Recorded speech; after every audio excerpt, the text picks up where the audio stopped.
ಇನ್ಮೇಲೆ ನೋಡ್ದಿಷ್ಟೇ ಆ ಬುರ್ನಾಸ್ ಭೂಮಿಕನ ಕಂಪ್ಲೀಟ್ ಆಗಿ ಮರೆತು ಆ ಮಧುರನ್ ಸೆರಗಿಡ್ಕೊಂಡು ಅಮರ ಮಧುರ ಪ್ರೇಮ ನೀ ಬಾಬೇಗ ಚಂದ ಮಾಮ ಅಂತ ಡ್ಯೂಯೇಟ್ ಆಡ್ತಾ ಇರ್ತಾನೆ ವಿತ್ ಸೀರಿಯಲ್ ಸೆಟ್. ಹಾಗಾಗ್ಲಿ ಅಂತ ತಾನೆ ನಾವು ಇಷ್ಟೆಲ್ಲ ಮಾಡಿದ್ದು.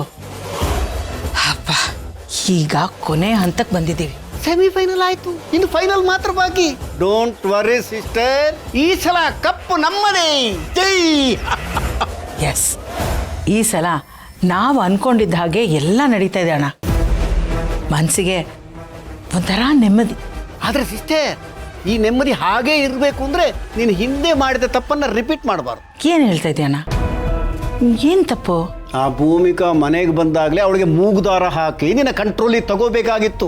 ನೀನು ಲೂಸ್ ಬಿಟ್ಟಿದ್ರಿಂದಲೇ ಅವಳು ಪ್ರಭಾವ ಬೆಳೆಸ್ಕೊಂಡಿದ್ದು, ನಿನ್ನ ಕಂಟ್ರೋಲ್ ಮೀರಿದ್ದು, ತಲೆ ಮೇಲೆ ಹತ್ತು ಕೂತ್ಕೊಂಡಿದ್ದು. ನಿಜ ಅಣ್ಣ, ಯಾರಾದರೂ ಶುರುವಿಂದನೇ ಟೈಟ್ ಮಾಡಬೇಕು. ಲೂಸ್ ಬಿಟ್ಟರೆ ಹೀಗೆ ಆಗೋದು. ನಾನು ಅದನ್ನೇ ಹೇಳ್ತಾ ಇರೋದು ಸಿಸ್ಟರ್. ಮಧುರ ವಿಷಯದಲ್ಲಿ ಈ ತಪ್ಪನ್ನು ರಿಪೀಟ್ ಮಾಡಬೇಡ, ಅನುಭವದಿಂದ ಪಾಠ ಕಲಿ ಅಂತ.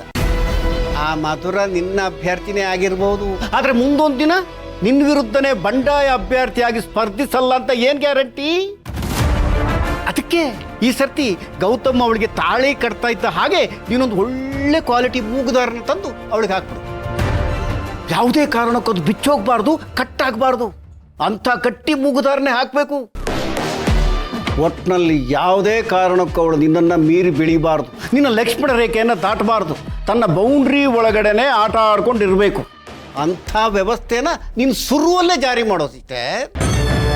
ಆಗ ಈ ಪಕ್ಷಾಂತರ ಅನ್ನೋ ಗಂಡಾಂತರದಿಂದ ನೀನು ಪಾರಾಗ್ಬೋದು. ಆಮೇಲೆ ನಿಂದೇ ಕೋರ್ಟು, ನಿಂದೇ ಆಡಳಿತ, ನಿಂದೇ ನ್ಯಾಯ. ನಿನಗೆ ಪ್ರತಿಸ್ಪರ್ಧಿ ಅನ್ನೋರು ಯಾರೂ ಇರಲ್ಲ. ಹಾಗೆ ಮಾಡ್ಕೋ ಸಿಸ್ಟರ್, ಇದು ನಿನ್ನ ಗಮನದಲ್ಲಿರಲಿ. ಹೌದಣ್ಣ, ಭೂಮಿಕಾ ವಿಷಯದಲ್ಲಿ ನಾನು ಏಮಾರ್ಬಿಟ್ಟೆ. ಅವಳು ಏನು ಮಾಡ್ತಾಳೆ ಅಂತ ನಾನು ಅವಳನ್ನ ಅಂಡರ್ ಎಸ್ಟಿಮೇಟ್ ಮಾಡಿದೆ. ಆಮೇಲೆ ಅವಳು ನಮಗೆಷ್ಟು ದೊಡ್ಡ ತಲೆನೋವಾದ್ಲು ಅಂತ ನಿನಗೂ ಗೊತ್ತು ತಾನೆ. ಈ ಸಲ ಆಗಾಗಕ್ಕೆ ಬಿಡಲ್ಲ ಅಣ್ಣ. ಎಲ್ಲಿ ಟೈಟ್ ಮಾಡಬೇಕೋ ಅಲ್ಲಿ ಟೈಟ್ ಮಾಡ್ತೀನಿ. ಎಲ್ಲ ನಾನು ಕಂಟ್ರೋಲಲ್ಲೇ ಇಟ್ಕೋತೀನಿ. ಕರೆಕ್ಟ್ ಸಿಸ್ಟರ್, ಹಾಗೆ ಮಾಡು.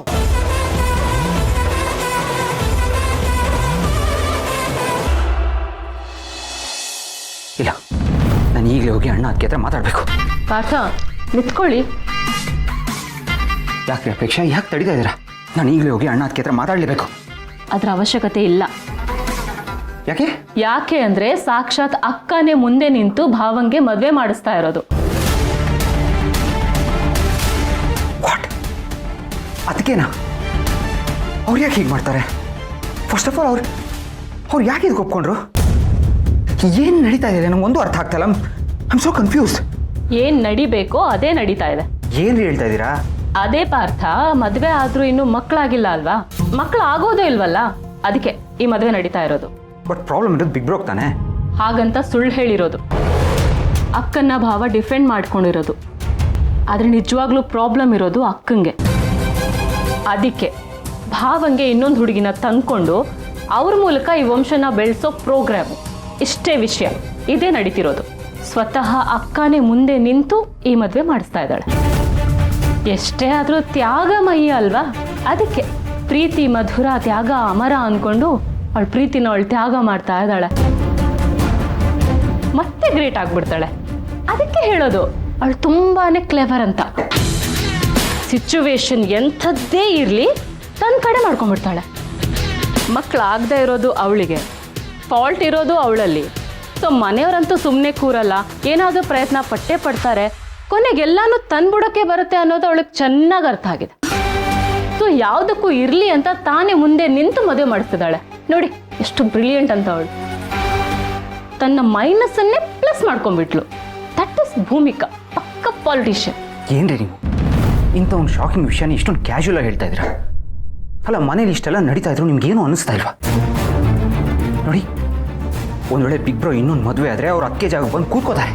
ಆಮೇಲೆ ಅಣ್ಣ ಅದಕ್ಕೆ ಬೇರೆ ಆದಂಗೆ ಅದಕ್ಕೆ ವಾಪಸ್ ನಿಮ್ಮ ಮನೆಗೆ ಹೋದರೂ ಆಶ್ಚರ್ಯ ಇಲ್ಲ. ಇದು ನೆನೆಸ್ಕೊಂಡು ನಿಮ್ಗೆ ಯಾವ ಬೇಜಾರು, ಅನುಕಂಪ, ಕೇರ್, ಕನ್ಸರ್ನ್ ಏನೂ ಇಲ್ವಾ? ಅಯ್ಯೋ ದೇವ್ರೆ, ಇದೊಳ್ಳೆ ಕತೆ ಆಯ್ತಲ್ಲ. ಅಕ್ಕನೇ ಮುಂದೆ ನಿಂತು ಮದುವೆ ಮಾಡಿಸಿದಾಳೆ, ಅವಳೇ ಆರಾಮಾಗಿ ಖುಷಿಯಾಗಿದ್ದಾಳೆ. ಅಂತಂದ್ರೆ ನಾನೇ ಬೇಜಾರು ಮಾಡ್ಕೊಳ್ಳಿ. ಪಾಯಿಂಟು ಇದಲ್ಲ, ಒಟ್ಟಿನಲ್ಲಿ ನಿಮ್ಗೆ ಏನೋ ಒಂದು ಹೇಳಿ ನನ್ನನ್ನು ಬ್ಲೇಮ್ ಮಾಡಬೇಕು ಅಷ್ಟೇ.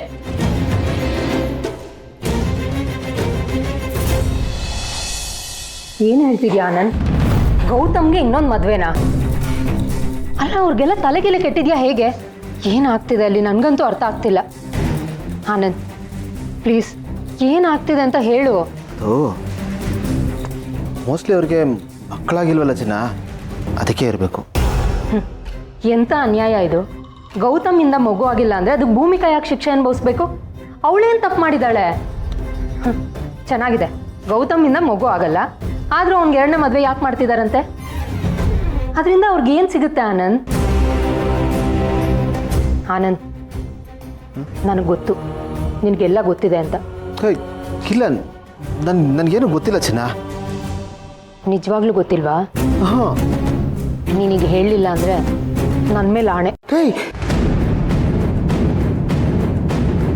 ಹೇಳು. ಏನಾಯ್ತು ಅಂದರೆ ಅವ್ರಿಗೆ ಬೈ ಬರ್ತ್ ಗರ್ಭಕೋಶ ಸಮಸ್ಯೆ ಇದೆ. ಹಾಗಾಗಿ ಮಕ್ಕಳಾಗೋ ಚಾನ್ಸಸ್ ಇಲ್ಲ ಅಂತಾನೆ ಹೇಳ್ಬೋದು. ಅಂದರೆ ಮಗು ಆಗದೆ ಇರೋದಕ್ಕೆ ಕಾರಣ ಭೂಮಿಕಾನ? ಗೌತಮ್ ಅಲ್ವಾ? ಅದಕ್ಕೆ ಗೆಳೆಯನಿಗೆ ಇನ್ನೊಂದು ಸಂಬಂಧ ಹುಡುಕ್ತಾ ಇರೋದು, ಮಕ್ಕಳಾಗಲಿ ಅಂತ. ಮತ್ತೆ ಯಾಕೆ ಈ ವಿಷಯ ನನ್ನಿಂದ ಮುಚ್ಚಿಟ್ಟೆ ಆನಂದ್? ಅವತ್ತು ನನ್ನ ಹತ್ರ ಮಗು ಆಗದೆ ಇರೋದಕ್ಕೆ ಕಾರಣ ಡುಮ್ಮ ಭೂಮಿಕಾ ಅಲ್ಲ ಅಂತ ಹೇಳಿದೆ. ಅಲ್ಲ ಆನಂದ್, ನನ್ನ ಹತ್ರ ಸುಳ್ಳು ಹೇಳೋ ಅಂತ ಅಗತ್ಯ ಏನಿತ್ತು?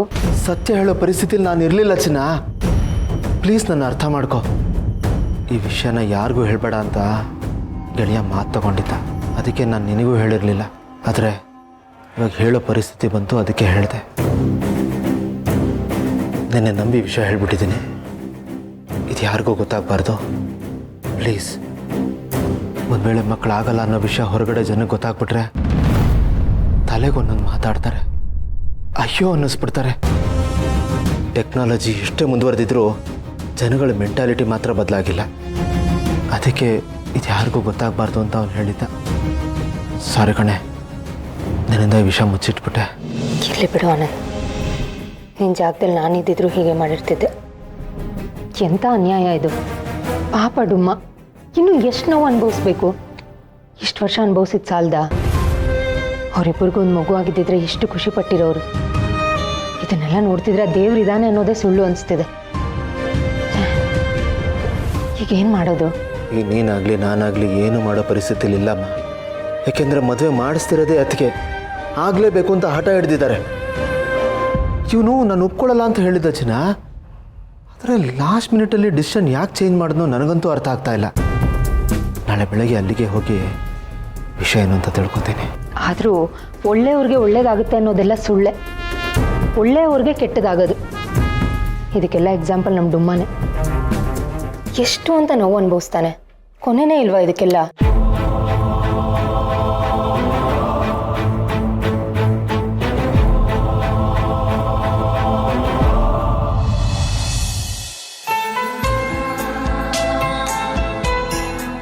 ದುಡ್ಡು ಕೊಟ್ರೆ ಏನ್ ಬೇಕಾದ್ರೂ ಕೊಂಡ್ಕೋಬಹುದು ಅಂತ ಎಲ್ರು ಅನ್ಕೋತಾರೆ ಡಾರ್ಲಿಂಗ್. ಆದ್ರೆ ಪ್ರೀತಿನ ಭಾವನೆನ ಅಲ್ಲ.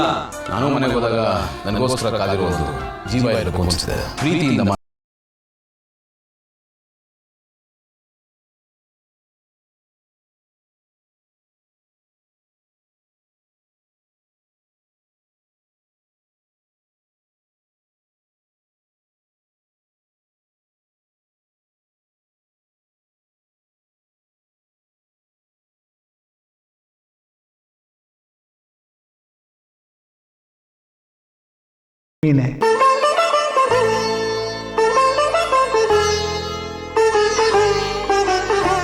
ಸೂರ್ಯನ್ ತರ ಬಂದು ಕಾಮನ ಬೆಳ್ಳನ್ನ ಮೂಡಿಸಿದಿರ.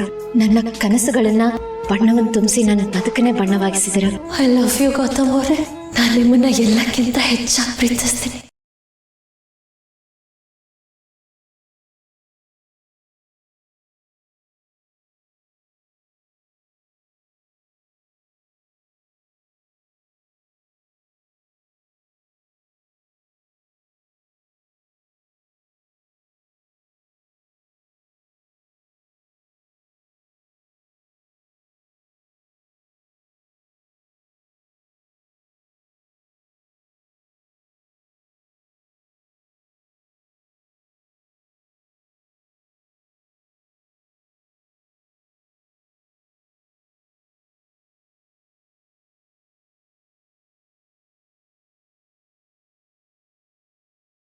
ನನ್ನ ಪ್ರಪಂಚ ಬೇರೆ ಥರನೇ ಇತ್ತು. ಬಟ್ ನೀವು ಬಂದ್ಮೇಲೆ ಎಲ್ಲ ಬದಲಾಯಿತು. ಅದಕ್ಕೆ ಕಾರಣ ನೀವೇ ನನಗೆಲ್ಲ. ಮನಸೇ ಮನಸೇ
ಅಲ್ಲಿ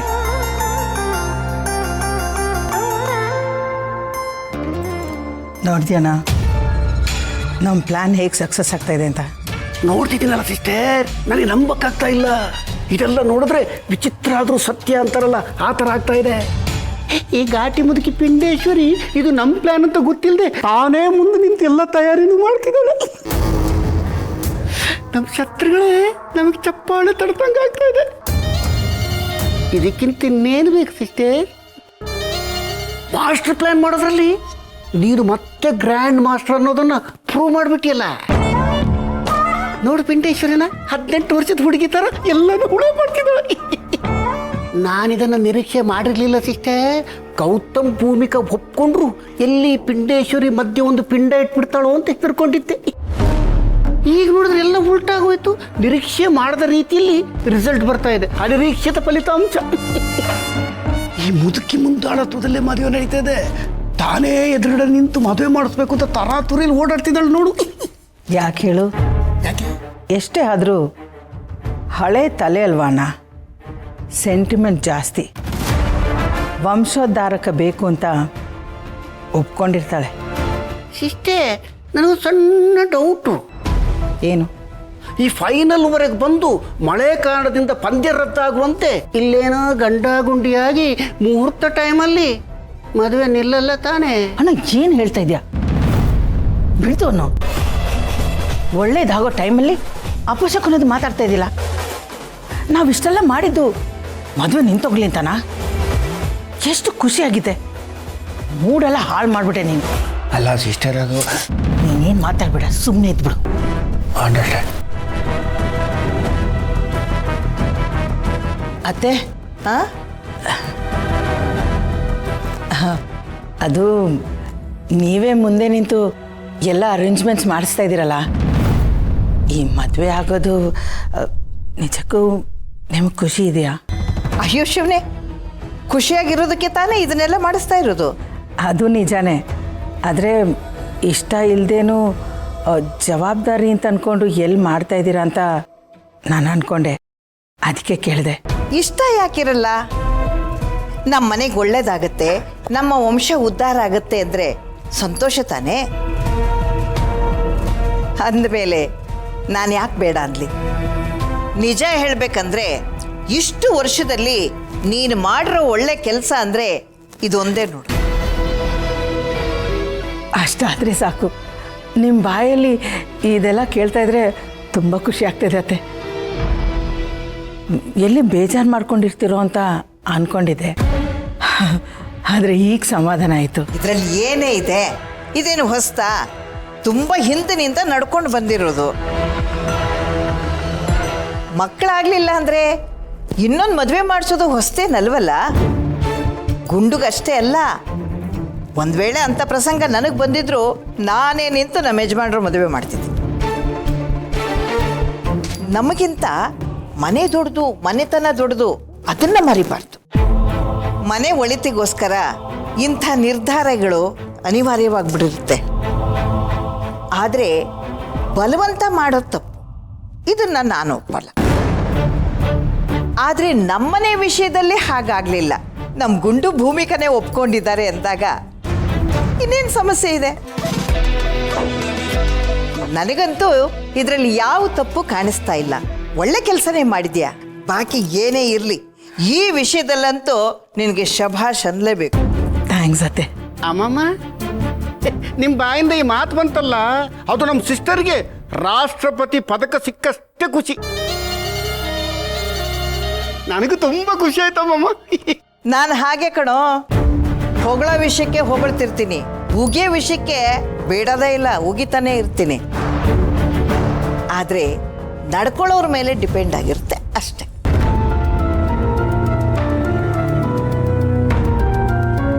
ಸಿಸ್ಟರ್, ಈ ಪಿಂಡೇಶ್ವರಿ ಟಾಂಟ್ ಕೊಟ್ಟೆ ಮಾತು ಮುಗಿಸೋದು ಅನ್ಸತ್ತಲ್ವ?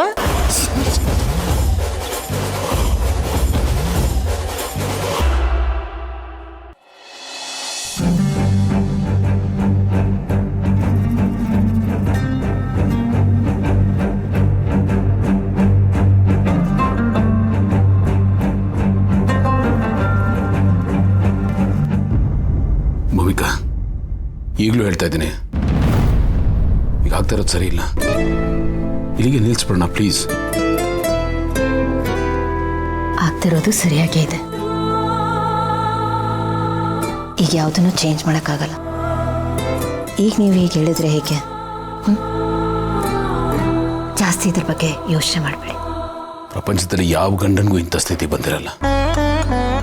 ಹೆಂಡ್ತಿನ ಮುಂದೆ ನಿಂತು ಗಂಡನಿಗೆ ಇನ್ನೊಂದು ಮದುವೆ ಮಾಡ್ತಾ ಇದ್ದಾಳ. ಇದಕ್ಕೇನು ಖುಷಿ ಪಡಬೇಕು, ಅಳಬೇಕು ಒಂದು ಗೊತ್ತಾಗ್ತಾ ಇಲ್ಲ. ದುಃಖ ಯಾಕೆ ಪಡಬೇಕು? ನೀವು ಯಾವುದು ನನ್ನ ವಿರುದ್ಧವಾಗಿ ಏನು ಮಾಡ್ತಿಲ್ವಲ್ಲ, ನಾನು ಆಸೆ ಪಟ್ಟಿದ್ದೇನೆ ಮಾಡ್ತಿದ್ದೀರ. ಜಾಸ್ತಿ ಇದ್ರ ಬಗ್ಗೆ ಯೋಚನೆ ಮಾಡಿ ತಲೆ ಕೆಡಿಸ್ಕೋಬೇಡಿ, ಎಲ್ಲ ಸರಿ ಹೋಗುತ್ತೆ. ಏನು ಸರಿ ಹೋಗಲ್ಲ ಭೂಮಿಕಾ. ನನ್ನ ಒಳಗಡೆ ಏನಾಗ್ತಾ ಇದೆ ಅಂತ ನನಗೆ ಗೊತ್ತು. ನಿಮ್ಮ ಒತ್ತಾಟ ನನಗೆ ಅರ್ಥ ಆಗುತ್ತೆ. ಸ್ವಲ್ಪ ಟೈಮ್ ಕೊಡಿ, ಆಮೇಲೆ you will get use to it. ಇಲ್ಲ ಭೂಮಿಕಾ, ಇದು ಯಾವುದು ಸರಿ ಹೋಗಲ್ಲ. ನನಗೆ ಇದು ಯಾವುದು ಬೇಕಾಗಿರಲಿಲ್ಲ.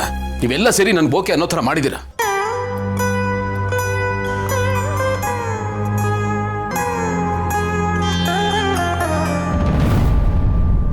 ಒಂದು ನಿಮಿಷ ಇರಿ.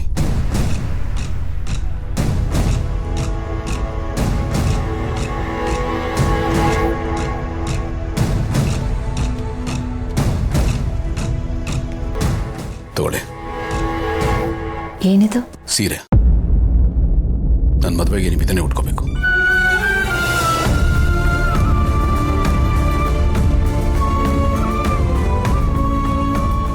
ಗೆಳೆಯ,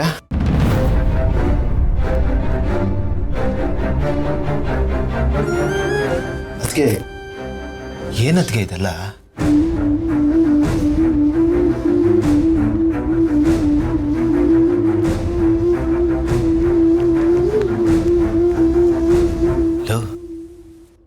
ಏನು ಇದೆಲ್ಲ? ಹೋಗಿ ಭೂಮಿಕಾ ಅವ್ನು ಕೇಳು, ನನ್ನೇನು ಕೇಳ್ತಾ ಇದೆಯಾ? ಏನು ಮಾಡಬೇಕು ಅಂತ ಗೊತ್ತಾಗದೆ ನಾನೇ ಒದ್ದಾಡ್ ಸಾಯ್ತಾ ಇದ್ದೀನಿ. ಎಲ್ಲ ಬಂದು ನನಗೆ ಬುದ್ಧಿವಾದ ಹೇಳ್ತೀರಾ?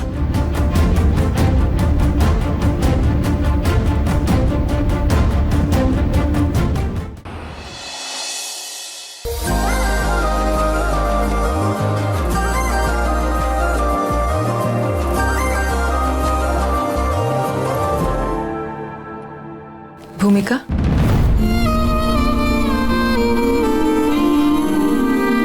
ನಿಜ ಹೇಳಿ, ನಿಮಗೆ ಬೇಜಾರಾಗ್ತಿಲ್ವಾ? ಇಲ್ಲ, ನಾನು ನಾರ್ಮಲ್ ಆಗೇ ಇದ್ದೀನಿ. ನಾರ್ಮಲ್ ಆಗಿರೋದು ಬೇರೆ, ನಾರ್ಮಲ್ ಆಗಿರೋ ಥರ ಪ್ರಿಟೆಂಡ್ ಮಾಡೋದು ಬೇರೆ. ಎರಡಕ್ಕೂ ಡಿಫ್ರೆನ್ಸ್ ಇದೆ. ಡಿಫ್ರೆನ್ಸ್ ನನಗೆ ಕಾಣ್ತಿದೆ, ಅದಕ್ಕೆ ಕೇಳ್ತಾ ಇದ್ದೀನಿ. ಏ ಇಲ್ಲ, ಅದು ಹೇಳಿದ್ನಲ್ಲ, ನಾನು ನಾರ್ಮಲ್ ಆಗಿದ್ದೀನಿ, ಆರಾಮಾಗಿದ್ದೀನಿ. ಯಾಕೆ ಹಾಗೆ ನೋಡ್ತಿದ್ದೀರಾ? ಹೇಳಿದ್ನಲ್ಲ ನಾರ್ಮಲ್ ಆಗಿದ್ದೀನಿ ಅಂತ. ಅದೇ ಅರ್ಥ ಆಗ್ತಿಲ್ಲ, ಅದು ಹೇಗೆ ಸಾಧ್ಯ ಅಂತ. ನೀವು ಗೌತಮ್ ಅವರು ಒಬ್ರನ್ನೊಬ್ರು ಇಷ್ಟೊಂದು ಪ್ರೀತಿಸ್ತೀರಾ, ಆ ಪ್ರೀತಿ ಎಲ್ಲೋಯ್ತು ಅಂತ. ಪ್ರೀತಿ ಎಲ್ಲಿರುತ್ತೋ ಅಲ್ಲೊಂದು ಚೂರು ಪೊಸೆಸಿವ್ನೆಸ್ ಇರುತ್ತಲ್ವಾ,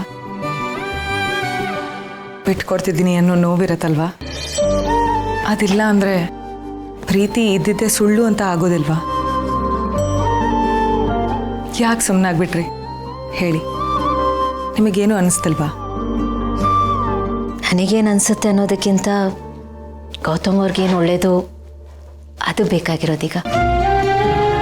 ನನ್ನ ಪ್ರಕಾರ ಪ್ರೀತಿ ಅನ್ನೋದು ಬರೀ ಜೊತೇಲಿರೋದಷ್ಟೇ ಅಲ್ಲ, ಎಲ್ಲೇ ಇದ್ರು ಹೇಗೆ ಇದ್ರು ನಾವು ಪ್ರೀತಿಸೋರು ಚೆನ್ನಾಗಿರಲಿ ಅಂತ ಬಯಸೋದೇ ಪ್ರೀತಿ. ಪಡ್ಕೊಳ್ಳೋದಷ್ಟೇ ಪ್ರೀತಿ ಅಲ್ಲ, ಬಿಟ್ಕೊಳ್ಳೋದು ಪ್ರೀತಿನ. ಇಲ್ಲ ಅಂದರೆ ಅದು ಪೊಸೆಸಿವ್ನೆಸ್ ಹೋಗ್ಬಿಡುತ್ತೆ, ಸ್ವಾರ್ಥ ಅಂತ ಅನ್ನಿಸ್ಕೊಳುತ್ತಲ್ವ. ನನ್ನ ಪ್ರಕಾರ ಪ್ರೀತಿ ಅನ್ನೋದು ಸುಂದರವಾದ ಹೂ ಇದ್ದ ಹಾಗೆ, ಅದನ್ನ ನೋಡಿ ಖುಷಿ ಪಡಬೇಕು, ಅದನ್ನು ಕಿತ್ತು ಮುಡ್ಕೊಳ್ಳೋದಲ್ಲ. ಹಾಗೆ ಮಾಡಿದರೆ ನಮಗೆ ಖುಷಿ ಆಗುತ್ತೆ, ಆದರೆ ಹೂ ಬಾಡೋಗುತ್ತೆ. ಹಾಗಾಗೋದು ನನಗಿಷ್ಟ ಇಲ್ಲ. ಗೌತಮ್ ಅವರು ನಾನು ಇಷ್ಟಪಡುವಂಥ ಸುಂದರವಾದ ಹೂ ಇದ್ದ ಹಾಗೆ. ದೂರದಿಂದ ನಿಂತು ಅವರು ನೋಡಿ ಖುಷಿ ಪಡ್ತೀನಿ. ಆ ಸುಂದರವಾದ ಹೂವಿನ ಮೇಲೆ ತುಂಬಿ ಬಂದು ಕೂರುತ್ತೆ, ಮಕರಂದ ಹೀರುತ್ತೆ, ಹೂವು ಕಾಯಿ ಆಗುತ್ತೆ, ಕಾಯಿ ಹಣ್ಣಾಗುತ್ತೆ. ಅದು ನೋಡೋ ಆಸೆ ನನಗೆ.